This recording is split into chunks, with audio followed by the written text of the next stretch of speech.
So hi everyone, my name is Alankrita. I am a researcher based in CASCADE in Cardiff University. It's a wonderful opportunity today for me to host this webinar and just moderate the discussion as we go about it. You have joined today the first webinar in the series this is an exchange series. It is called Being Seen, Heard and Valued. This is a webinar series which will run all through October of 2024, and this is the first one today. So today we are joined by Professor Katy Burch. She's an assistant director at the Institute of Public Care, Oxford Brookes University. Here, she has been leading research into aspects of children's social care across England and Wales for over 20 years. Welcome, Katy. Wonderful to have you with us today. So this webinar is going to explore findings from a major study that was led by Katy. It's recently been published in 2024. The study explores the prevalence and experiences of parents with learning disabilities or difficulties with babies in care proceedings. This study builds on an earlier study which Katy did in 2019, research in Wales exploring similar themes for Welsh government. And I'm aware that Katy has tried to adapt this webinar to a great extent to Welsh audience, while she will also be referring to findings from England. This is a 1-hour webinar, and the chat box is all yours. Please feel free to type in your comments, questions as we go, and we will come back to the comments and questions towards the end of the webinar. We'll have about 15 to 20 minutes for a Q&A. And that would also be the time when you will be able to raise your hand and then we could unmute you, and then you'll be able to ask questions. But if you prefer them typing in the chat box, most welcome to use that mode as well. That's all from me, Katy. The floor is all yours. Thank you so much, Alankrita. And Plinamda to everyone. And it's great to be here with you today to talk about babies in care proceedings and parents with learning disabilities or learning difficulties. I wonder, is it too awful to admit straight off that I'm no expert in working with or researching parenting with a learning disability? I've been drawn, as Alankrita suggested there, into this work sporadically, really, over the last 6 or 7 years, whilst continuing to undertake other studies that are largely concerned with broader groups of children and families working with children's social care services. So, as Alankrita said, the study I'm about to speak to is an English study, but please don't all leave at once. There'll hopefully be lots in it of interest to a broader UK-wide audience. The first study that Alankrita mentioned and that I worked on was in Wales and published by Welsh Government, who commissioned it. It was published in 2019, and it was commissioned for a variety of reasons, but the most important of which was really a recognition that we didn't really know much at all about the proportion, the prevalence, if you like, the proportion of parents with learning disabilities or learning difficulties whose children were being removed from their care. But there were hypotheses swirling around, essentially that those proportions were quite high. So that study piloted a methodology to explore prevalence.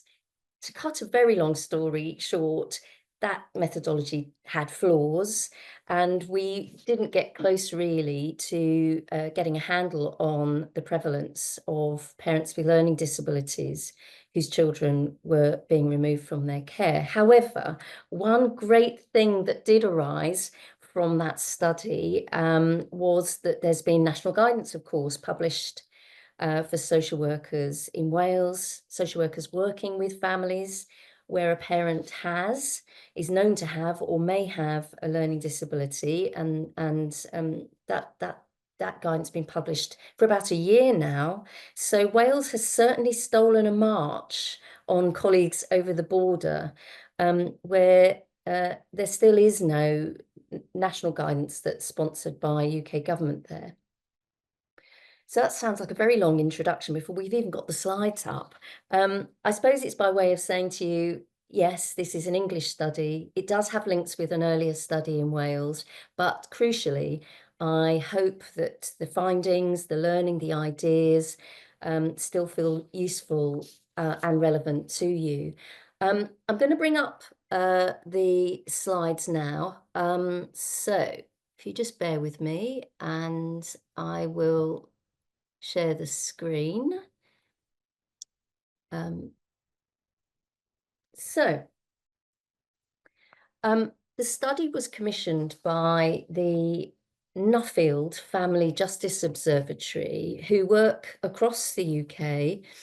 They're a really interesting and supportive research funding organisation, often working at the cutting edge of, I suppose, uncovering relatively uncomfortable truths about our social care and family justice systems. They really supported me and my research team to explore what methodology might actually work to get a bit closer to these two questions that you can see on the screen. So firstly, in what proportion of care proceedings, in this case involving babies, do parents have learning disabilities or learning difficulties? And our definition of babies in this context with children under 1 at the point of issue of care proceedings. So very much a focus on babies, but still, I'd like to suggest wider learning here. But the second question, equally important that we were asked to explore, was what are parents' journeys into and through care proceedings like? So the whole journey from the point of referral into children's social care through to the end of care proceedings. Of course, it does mean not only were we focused on babies, but also those babies that ended up, if you like, in care proceedings. So not those that may have been supported under a care and support plan or a child protection plan, but weren't drawn into care proceedings. So it is a very particular cohort, but we think again that the findings have relevance for all practice, children's social care practice and broader. So, what did we do? What was our methodology? The first bullet you can see there on the right, the review of court bundles and children's social care case files, was the experimental bit, if you like, for the study. So the hypothesis here was that we would find out much more about the prevalence of parents with learning disabilities or learning difficulties by looking at the court bundle, the court file, as well as the social care records. And that hypothesis was absolutely borne out by the study. So what did we do? We asked the local authorities, the 4 local authorities in England who took part in the study, to identify for us the 50 most recently concluded care proceedings regarding babies under 1 at issue. So we weren't asking them to filter for anything, just all of them. So there was no cherry picking that could happen. So we ended up with a total 200 sample of children who recently concluded care proceedings, where we were able to look at both the child social care record and the court bundle. This was all done, and I don't want to go too much into the ethics of it, but with the support from the president of the family division, which was really helpful in enabling us, for the purposes of this study, to get access to the court bundles. But you know, there was lots of other evidence that we collated that triangulated really well with what we found by looking at case files and court records. Firstly, interviews with professionals. So these were people involved in child protection and care proceedings. Really quite a high number of what we describe generically as social care professionals, social workers, family support workers, team managers, IROs, others. and also a number of legal professionals, so solicitors, barristers, and also judges working in care proceedings. We wanted to do quite a number of interviews with parents with a recent experience of care proceedings, ideally with involving an infant child. That proved a little too tight by way of criteria, which I understand. So we only ended up being able to talk with 4 parents, which was a shame, but they still gave us fantastic insights, of course. Thank you. Thank you again to anyone, all who contributed. Before we get into the findings, first a note, of course, about definitions. How could we not go there with a study of this nature? Always tricky when trying very precisely to identify cohorts of children or parents. We started off with 2 public health definitions that are also used quite frequently to define adult learning disability or learning disabilities or learning difficulties. That you can see there, the first 2 bullets there that you can see on the screen. Fair to say we soon got into a little bit of difficulty in how these definitions were used or interpreted locally, and in finding evidence of their use either. In the end, it didn't much matter, because the evidence was largely, the evidence to identify parental learning disabilities or difficulties was largely found within the content of expert reports. So experts who were instructed within family proceedings. So in a sense, we had to go with what they described and their judgment, it was quite interesting in that it led us very much to think about the applicability, much more of the applicability of that 3rd definition that you see at the bottom of the screen, which is Tarleton and Turney's definition of learning difficulties. And let's face it, most people like to have learning difficulties described rather than learning disabilities. Sometimes there's a bit of a stigma for parents, for people attached to that. So a lot of people use that term, learning difficulties, broadly speaking. But their definition also seemed to us to best describe the parents that were identified as having learning disabilities or learning difficulties in our study. So they're describing here a spectrum, which I think is a really useful concept to apply here. A spectrum of learning disabilities and learning difficulties that recognise people with moderate intellectual disabilities who do not have a formal diagnosis, but who struggle with similar issues. And that really did fit with the parents who we identified positively in our study. I have to say, just a final bit on definitions. I do find a lot of the definitions that circulate, they're very deficit based. They also really are much more focused on adults in isolation rather than as parents. So there's not much that's helpful here for people thinking about parents with learning disabilities and their relative strengths and challenges, which the expert reports were really able to tease out. So one parent might have a particular difficulty with memory, but not so much with reading or writing, whereas another parent might have difficulties with processing or speed of processing information, particularly complex information, but had quite good memory. So, in a sense, the detail is really important to understand, we think, rather than, narrow definitions. So, enough about that, because we could spend a whole hour just talking about that. So we've got relatively quickly to what I think of as being the headline finding that the research team still think is really significant, important, arguably breakthrough, whatever you want to call it. I suppose not just in terms of thinking about children and parents who become subject of care proceedings, but also more broadly for our work with children and families, particularly children's social work with children and families.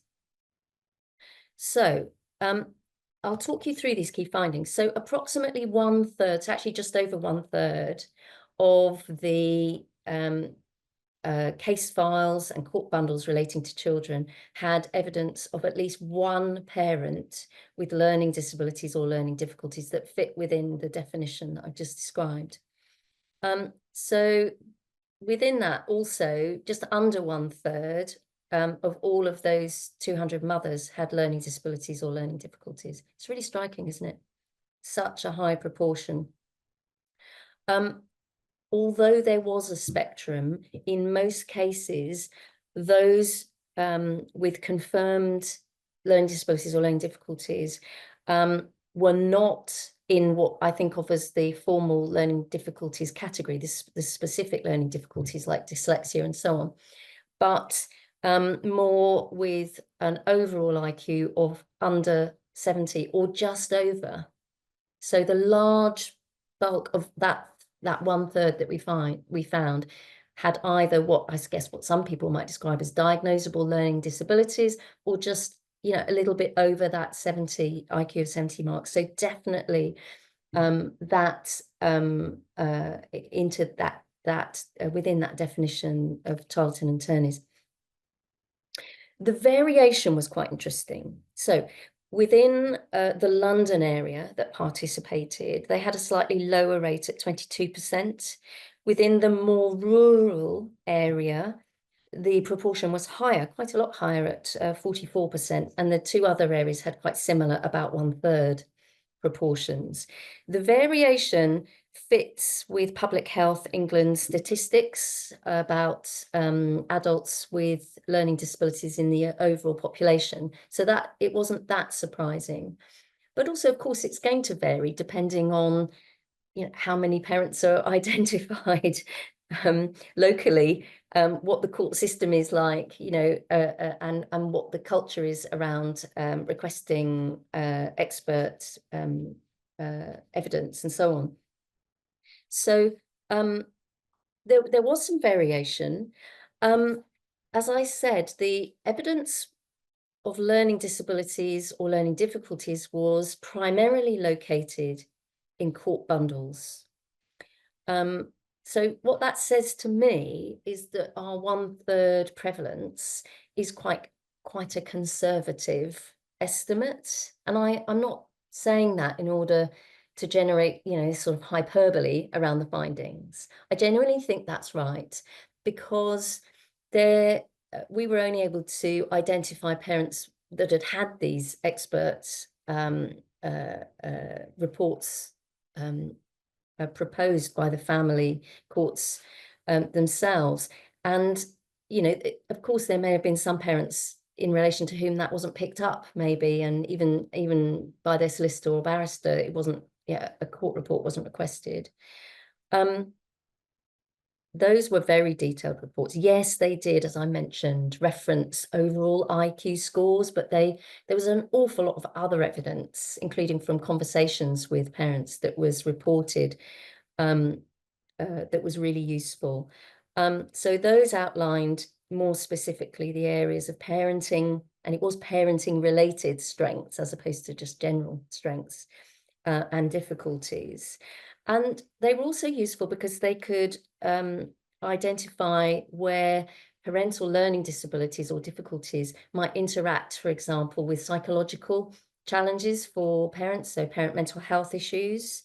They could also go further, and often did, to suggest adaptations that should be made when communicating with and working with those parents. So a bit radical, I know, and if there's anyone on the call who works within the court system, you may be aware that there's a push to reduce the number of expert reports that are commissioned, and I do understand that, but I have to say we found them really useful and thought they must be as well for people working with the families.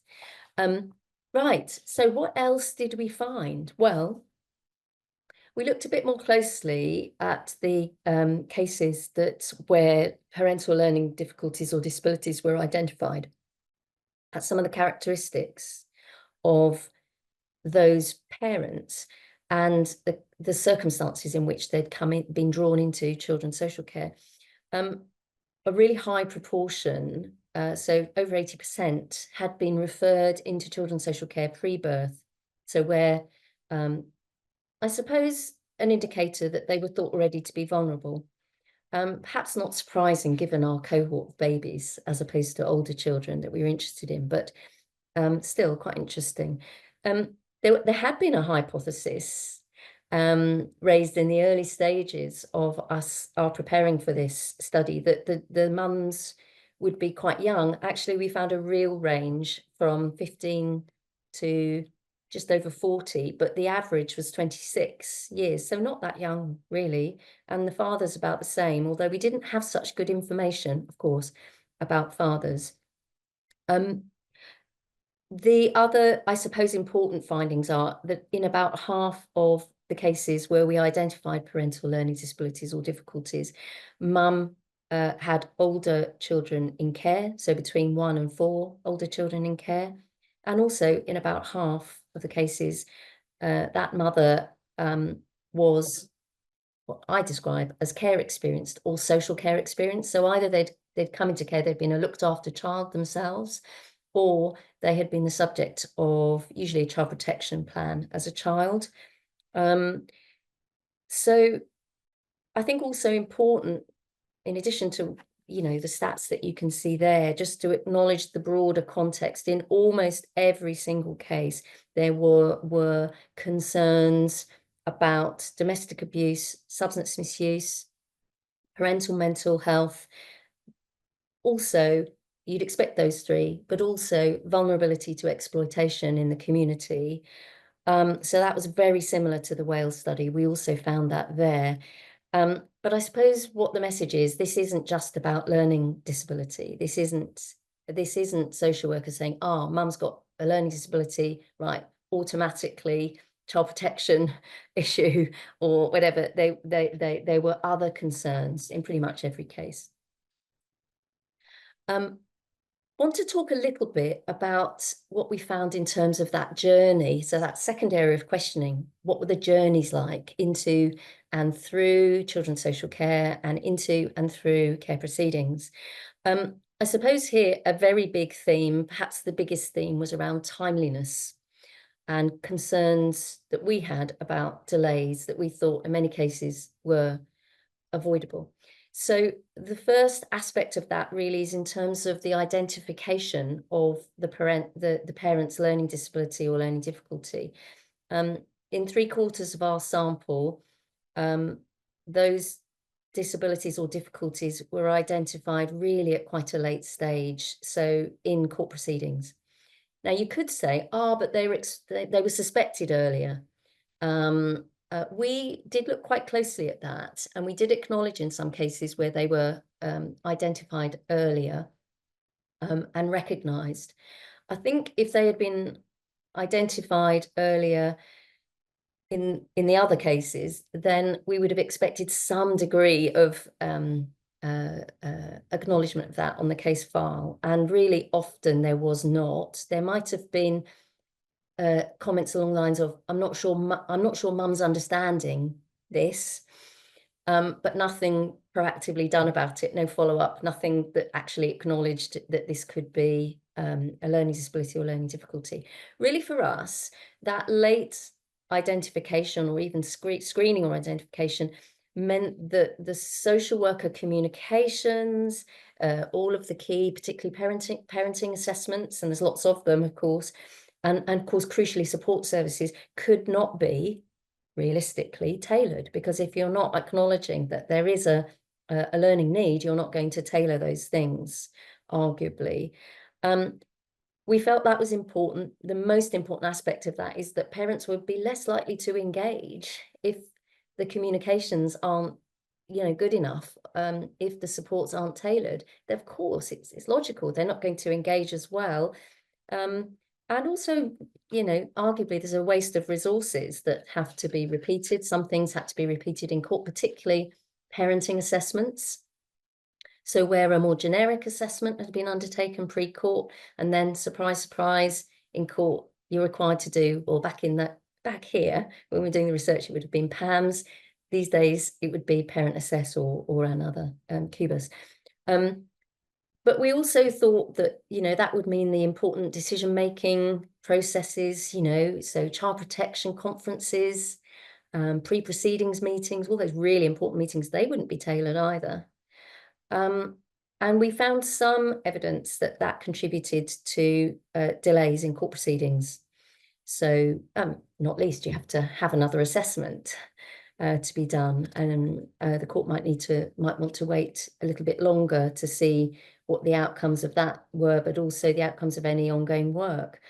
But another aspect, a second aspect of this big theme around timeliness and delay was specific to the pre-birth work, actually, which would be a message probably that would extend more broadly than just work with parents with learning disabilities and difficulties, to all aspects of that pre-birth work. So arguably, traditionally, pre-birth work has been what most local authorities, children's social care services would call pre-birth assessment work, rather than pre-birth support. I know that's changing. We know that's changing right across the UK, and there is more effort to engage parents in actual constructive work pre-birth, but still there's a bit of a legacy there. And we found that our parents were being referred in quite good time.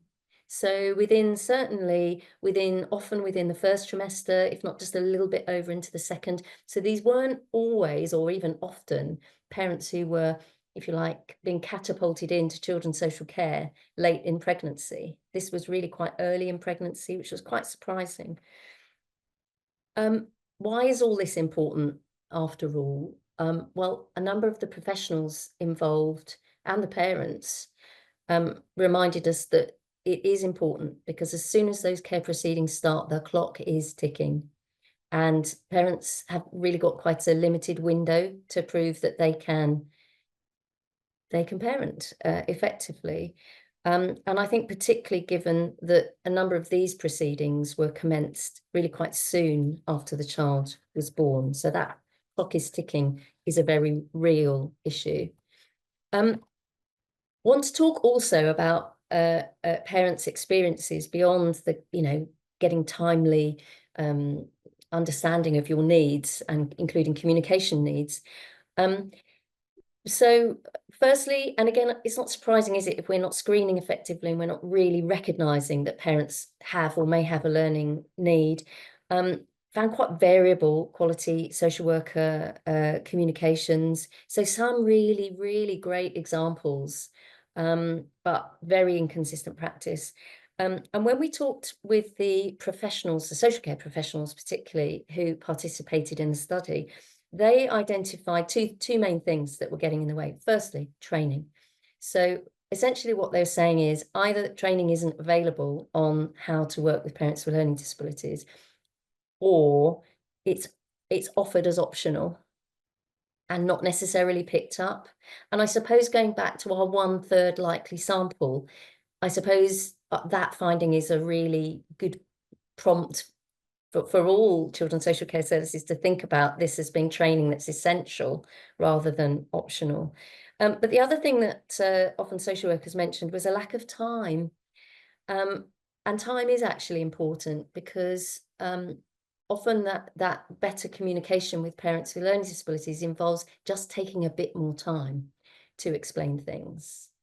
And some of the some of the not so good examples of communication that we found were things like, sending really important reports to parents by email and not taking time to go through it. And why is that important? Well, I mean, one parent we talked to really put their finger on it, which was, they said that when I just see a big report, my eyes just swim, and actually I focus on one thing, one word that triggers me, and then I'm not looking at all of the messages, and I'm not necessarily looking at the message that's the important message in it. So taking time to explain things, using trying not to use complex language or abstract concepts, breaking things down into understandable chunks, and checking understanding. just checking that parents have really understood, really important. Other aspects of that support for parent engagement and participation, advocacy. I know that advocacy is really highlighted in the national guidance, quite rightly too. In this England study, we found that advocacy was really infrequently available, even for parents in court. Or the waiting list was just so long, the court proceedings were finished by the time they would have got hold of someone. And maybe those advocates didn't have necessarily the right training to work with people with learning disabilities. But the other aspects you'll see on this slide are also family group conferencing, when that was done well, or family network meetings, part of the signs of safety model, where those happened in a really timely way and could really engage with the broader family. Unsurprisingly, broader family got drawn in, and we know that's quite important actually for these parents. You know, arguably the missing link there was the understanding of why extended family was being drawn in, and parental learning disability or learning difficulty would be part of that reason, really. So there was a kind of bit of a disconnect between the need for those and the kind of reason for drawing in broader family.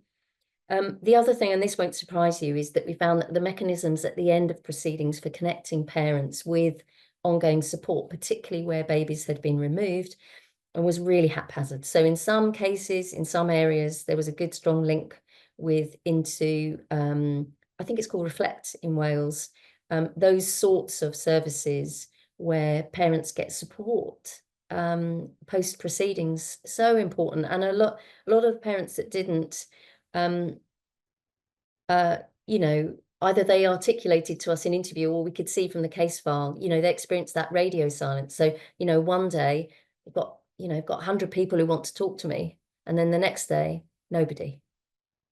And, you know, really, I suppose our reflection was, you know, it falls off the radar, understandably, for the child social worker, or maybe the connection, the relationship between the child social worker and the parent is not good enough at that point to encourage them and help them into that ongoing support. But we thought really the consistency arguably should improve there. It's such an important aspect of this work. So the sufficiency of reasonable adjustments to which these parents are entitled. So we looked at assessments and the extent to which those were adjusted. There was a lot of use of PAMs, 1 or 2 instances creeping in of use of parent assess. But of course, the key criticism with PAMs is it wasn't being used as intended, so used to assess, but not then to develop a plan, support plan, all too frequently. You'll see there's other things here that we alighted upon that may be of interest to you. I know there's a huge amount of interest in adult social care support, lack of often, and a lot of attention given to the high threshold for people to access adult learning disability supports that could be more sustainable, arguably ongoing beyond care proceedings. Actually, you know, those were requested in quite a small proportion of our cases. And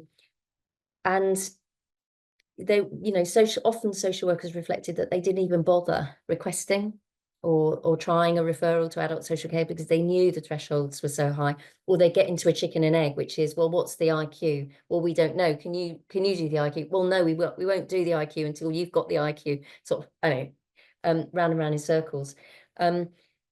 So, you know, arguably there's a bit of a gap there between 2 aspects of local authority services that could be helpfully filled. There's something, of course, about adjusting parenting support, but again, until you know, you've screened for, you know, a parent's got learning difficulties, you know, how can you make those adjustments? I think just say a little bit more about the pre-birth work. When it did happen, we found that a lot of that work was quite rushed. So, up to 6 topics in one session, I mean, sometimes, you know, literally your eyes popped out your head when you saw the plan for those sessions. But also arguably over-focused on aspects of parenting that were kind of applicable post-birth, and arguably not sufficiently focused on the aspects that upon which parents would be judged quite soon after the birth. So things like healthy relationships, you know, the effects of arguing, a couple arguing on babies, keeping your home safe, and you know, those were the things that would really matter, more so than how to make a bottle, which could be done arguably post-birth. So, you know, quite a lot there to think about in terms of adjustments, including in the sort of more formal pre-proceedings stages. I want, though, to turn to the outcomes.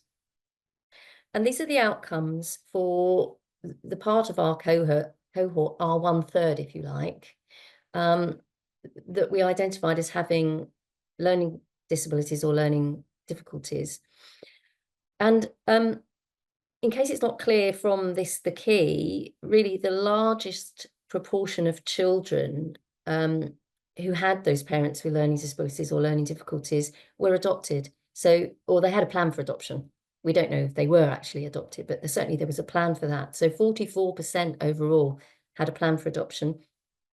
35% had a plan to live with extended family, so probably through formal kinship care, special guardianship order type scenario, and often with ongoing contact, significant contact for the birth parent. So that's not such a bad outcome, really, from a parent's perspective, often. And about 1/5, so just over 20%, had a plan to remain living with birth parents at the end of care proceedings. Again, often with extended family support. I mentioned variation earlier in relation to the prevalence stats. There was also quite a lot of variation here, which inevitably, to a researcher like myself, makes my ears prick up or my eyes, you know, open. Because when you see variation in outcomes, of course, they can be attributable to a whole bunch of stuff, but still, it makes you think. So there was variation in terms of adoption being the plan from site to site. So from 25% to 53%. There was variation in the proportion with a plan to live with extended family from 25% to 50%, and living with birth parents, 25% to 50% about.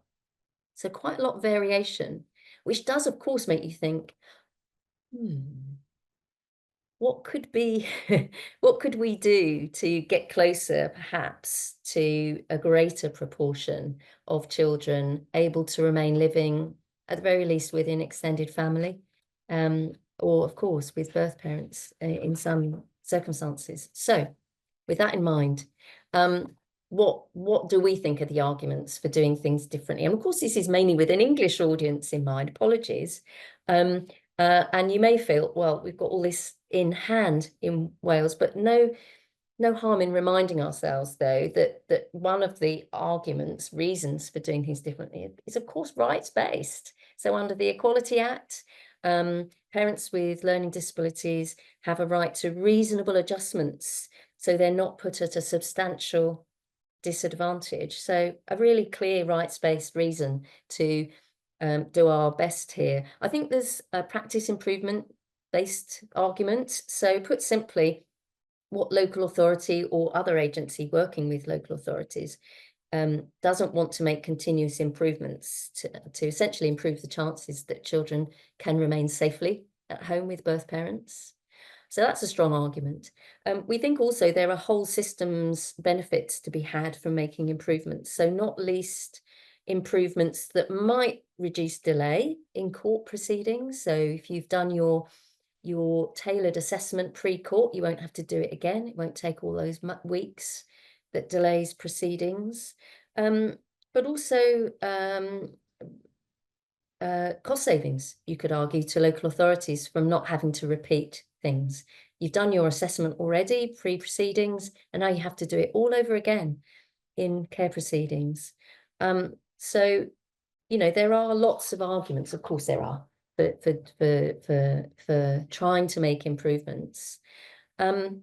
These, as I said, these, what we've asked at the end of our report, also in the executive summary, is kind of an ask for different parts of the whole system. So from local authorities, we're really encouraging people to think about screening for learning disabilities, learning difficulties as a core part of an early assessment, basically, including pre-birth. That seems pretty important. We do think there's room for regular mandatory post-qualification, arguably pre-qualification training in working with parents with learning disabilities. And commissioning of advocacy, really, really important area. There is also something that I touched on earlier, which is not just for parents with learning disabilities, which is really making sure that when we get involved with parents pre-birth, that we're not just assessing, we're also, providing support alongside that assessment. We've also asked leaders, we're asking leaders of the judiciary, bar and solicitors to also get some training. So there's something called vulnerable witness training that currently only some advocates seem to have access to, mainly the barristers, when we think that solicitors also do a lot of this work. And could use some of that training. There is a little bit that's a little bit technical there at the bottom, which I won't go into, which is around, could we borrow some of the learning from the Family Drug and Alcohol Court for FDAC processes that really tries to hold parents, and it's has a bit more direct communication, judge to parent, that we could draw in here. So we are exploring that a bit, what that potential is with national policymakers. And then moving on to national policymakers, we think there is also something. Now, that first bullet there, of course, doesn't apply in Wales. You've got your good practice guidance. So that's very much a recommendation that's focused on England. But wonder, is there something that still could be done to encourage more timely identification of learning disabilities, testing approaches to that? Exploring here in Wales would be with Social Care Wales, whether any training needs to be adjusted or provided, and is there any would it be useful to pilot some tailored approaches to support? Actually, a research funding body, NIHR, is keen to test out aspects of tailored support for parenting for parents with learning disabilities, including for parenting programs like Mellow Futures and so on that you may have come across. Lots of things to take on board, and we know there's lots going on in Wales already, so in the pre-birth arena, we know that there's lots of really nice programs. I know of one such program in RCT in Rhondda Cynon Taf, Magw. So we know there are lots of developments here, particularly in that pre-birth work with parents with learning disabilities and other parents. But I'm just going to leave you with this message. There is something, this is a bit of a naff visual here, pass the baton and all. But it feels like an important moment, really. So with this knowledge, particularly of the proportion or the likely proportion of parents with learning difficulties in the broadest sense in the populations of parents coming into and through children's social care, can we start to see this area as not niche, which arguably it has been seen as niche in the past, and rather part of the mainstream of the work that we do, and thinking a lot more about how we can tailor our training and our approach to anticipate and expect to be working with parents with learning difficulties as we move on into our continuously improving practice. But I mean, that all sounds very easy and straightforward, doesn't it? Of course, the reality of bringing about these changes is really tough. There's a lot of culture change within all of that, and some technical changes as well. But maybe if I stop sharing and we take some questions. I mean, I am aware, just to say, I am aware that some of the local authorities that we work with for this research study have begun an improvement plan in all of the areas that we've proposed, and some of that looks really interesting, actually. But I'm sure we've got questions. Yes, thank you so much, Katie. I think it was a wonderful presentation. I really appreciate you sharing the practical implications of the research in terms of policy inputs and in terms of practice inputs. Yeah, we already have some questions in the chat. So there's Lisa, who initially wanted to talk about the definitions, but I think you've addressed that one.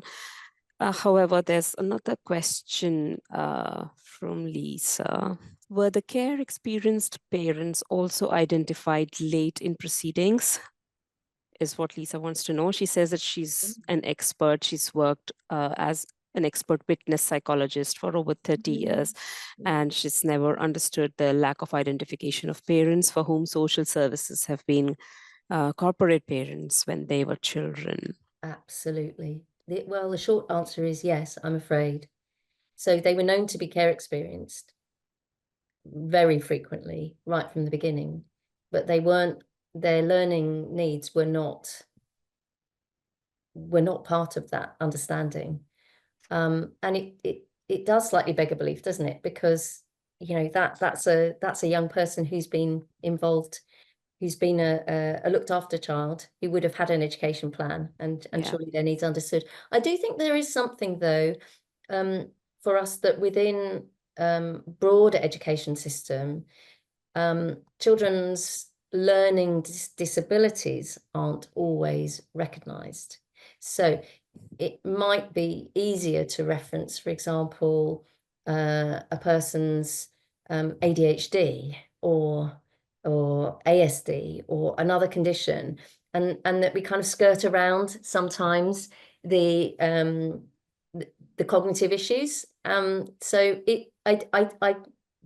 Lisa, it sounds like you're an expert, and I'm certainly not, but I think that there may be something in that. So it's not just that social that was known, and the child social worker in these proceedings has somehow not managed to glean that information from somewhere. It is possible that it just wasn't there. Yeah. Thank you. And I think I'll move on to Helen Hodges' question. She says that, to what extent do social work courses now highlight the need to make adjustments where parents are identified as having learning disabilities? I'm curious because there is an increasing awareness of neurodiversity, and I'm wondering how that is translating into curriculum for trainee social workers. Yeah, I mean, honestly, I'm not sure. And it's something that was highlighted in our study. My understanding is that across the UK, that there's not enough emphasis. So it might be part of a curriculum, but not enough emphasis on this. Certainly what I know much more about, and that's pre-qualification. Post-qualification, I think we're clearer that often it is an optional, it has been an optional course for some social workers may choose to do, rather than, and I know that because we've talked about it with the sites that participated in the study and others who were in the sort of broader region, if you like, the family justice catchment, who would say the same thing. And certainly in some of the sites where we have worked, they're really trying hard to address that. Not only talking about communication style and all of that, but also screening, how to do a good screening, sensitively, how to make adaptations. So it's broader than just the communication bit, although the communication bit is really core and key, I think.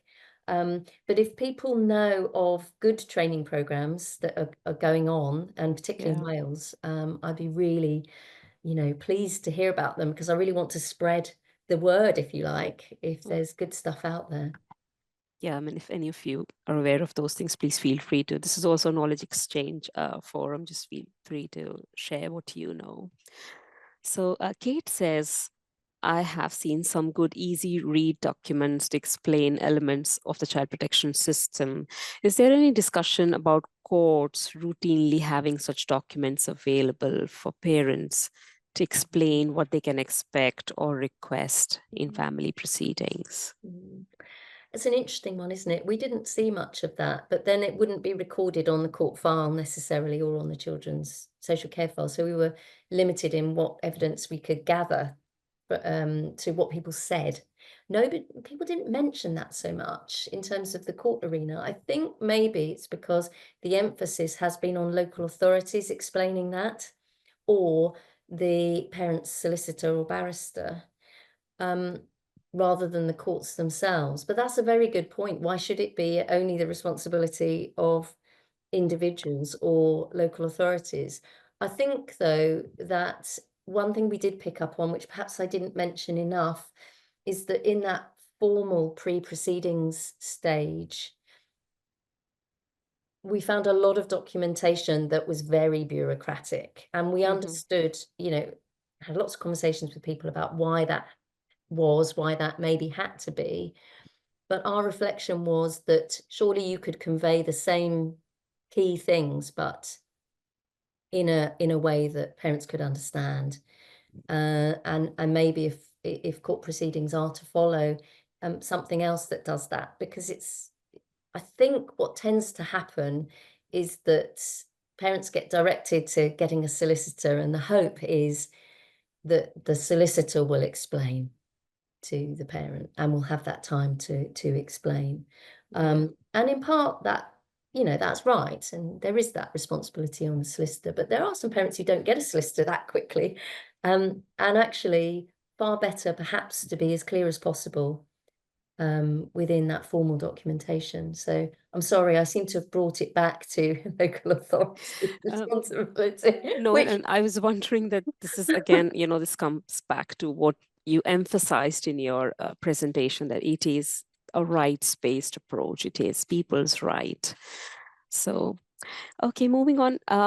While I read Sean's question, any of you, if you like to just raise your hand, I am, scanning the participants list to see if anyone's hand is raised. Not yet. Just feel free to do so if you would like.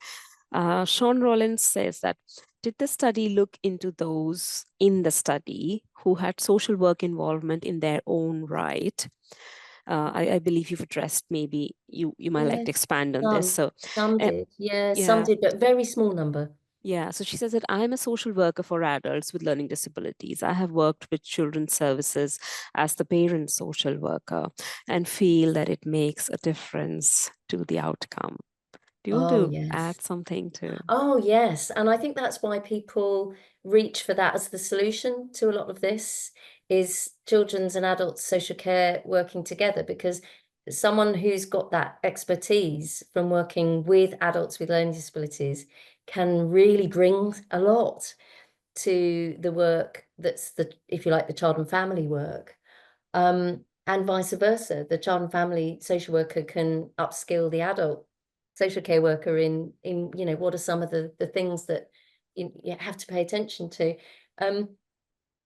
So it really does make a difference. I suppose the reason why I always hesitate before saying, yes, that's the answer, is because not all parents are going to be eligible. With the best will in the world, even if adult social care broadens slightly the criteria, it's only going to catch a few of these parents.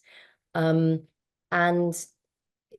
yes, it does offer that longer term support as well, which is really tantalizing, because a lot of us think, oh, with just a little bit more support in the Yeah, community, a lot of these parents could do it, really, yeah, really could. absolutely. Um, but the real world is that, a lot of adult social care services are tight by budget, Yeah, and I suppose some of the more promising things that I've seen are perhaps around the shared lives approach.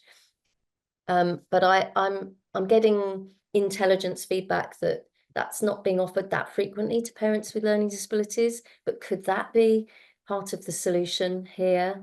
Um, beyond a bit of advice and support from adult social care into children's social care. So there's that. Broader community-based services that could be commissioned from the voluntary sector, and I know in Wales, there's some great services in Wales, but it's patchy. For that are really, really focusing in on support for people with learning disabilities, including parents, and that kind of ongoing lighter touch support that can't be given within a children's social care context. I think I'll take one last question, although there are a lot of comments and observations, very, very significant. But I think Kate wants to know that, wondering whether the research identified a theme of social workers being concerned about shared parenting, within quotation, and impact on attachment. That is, whether parents need a lot of input from wider family friends to ensure all child's needs are met, and children then have more than one or two primary people involved in their care. Yeah, and we're aware that that's it's a debate in the sector at the moment. I have to say that the people we spoke with didn't phrase it quite like that. Perhaps more the judiciary did talk about it as an issue and something to think about. I think really underpinning it is just a sense of, is it going to be right to support a parent, however, through whatever services or agencies, to look after a child when really they just need so much support that they're not, that you're right, the attachment isn't going to be there, and ultimately, it's not going to be good for that child. It's so difficult to generalize because each scenario is so different, isn't it? I think what we're saying through this research, which slightly dodges that debate, because we couldn't get into that. It's too, we've got enough to deal with through in the questions we were asking, is that we do think, stepping back from the research findings and looking at in the round, that more could be done to support these parents, to give them every chance. Absolutely. And why not? Right.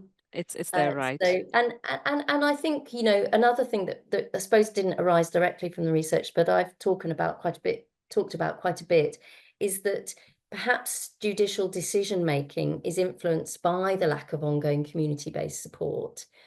So you're looking at sometimes a bit of a cliff edge, aren't you? Can this parent without any support beyond the end of care proceedings?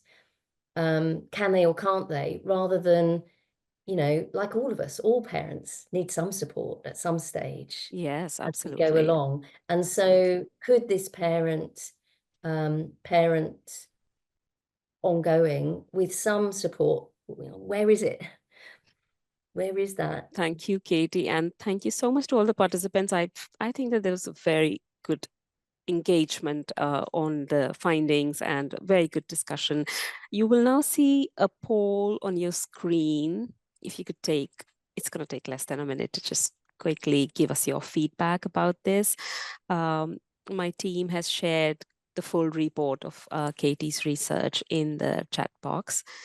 And I'm sorry, I couldn't take all the questions, but Katie, you're free to look at the chat box. There's more comments and ideas shared in the chat box. I'd love to. I just hope it's useful. I hope it's stimulated some thinking, and I can say that it has, looking at the interest from the audience who come from different walks of life. We have social workers here, psychologists, as well as academics. It's good. I'm pleased. And I hope you find it useful, and do get in contact if there's anything you'd like to pursue or question you'd like to ask that maybe hasn't been answered today. I'd be delighted. Thank you so much, everyone. See you again in another webinar. Bye-bye. Bye for today. Bye.